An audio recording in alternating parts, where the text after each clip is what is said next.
Hey guys, you're watching BTech. I am Basil and this is the Porsche Design Huawei Mate 9.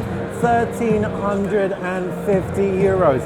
This is one pricey beast, but it's also spec-tastic. Right, I'm going to start with the design. It's got a curved screen. It doesn't look quite as curved as an S7 Edge. It's got flatter sides. Flat sides kind of make it feel pretty comfortable in the hand. Metal frame and a metal back as well. Brushed metal. On the front, 5.5 inches Quad HD AMOLED, front-facing or firing 8-megapixel camera. You have a home button with two capacitive buttons either side. This also doubles up as a fingerprint scanner.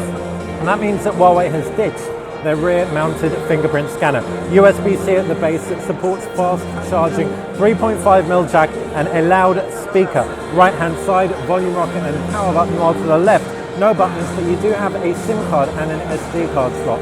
Now this can be expanded up to 256 gigabytes or take two SIM cards. Up at the top you can see what looks like an infrared blaster, TV remote control. Round the back, two cameras, 112, 120 megapixels, and you're going to get that optical image stabilization on the 12 megapixel RGB sensor. Dual flash right there, 4 types of auto focus as well. It feels pretty expensive and good in the hand.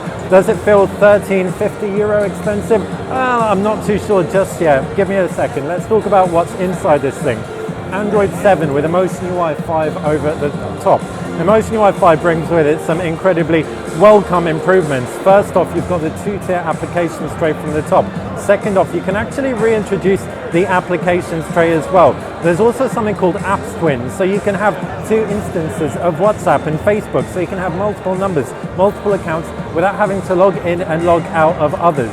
You can also expect multitasking, so split screen multitasking, and a range of others. Very, very cool stuff. I'm really stoked. I had a play about with the Mate 9 and ran through my top 5 features of the EMUI 5.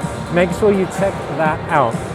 Back to the Porsche Design phone, and we can talk about specs now. Inside this thing you've got 256 gigabytes of hard memory storage with 6 gig of RAM. And like I said, with that expandability, you can have over 500 gigabytes. That's half a terabyte in this thing. You're basically carrying a laptop in your pocket.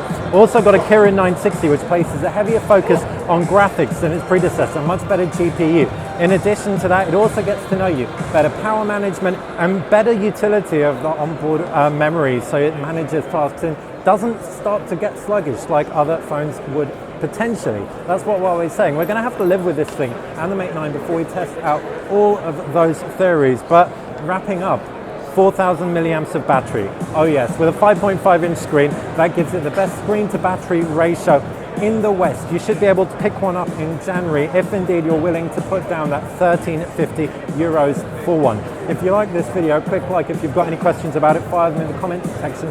And of course, subscribe to the channel. It's how you will stay on top of everything that we do. Thanks for watching BTech.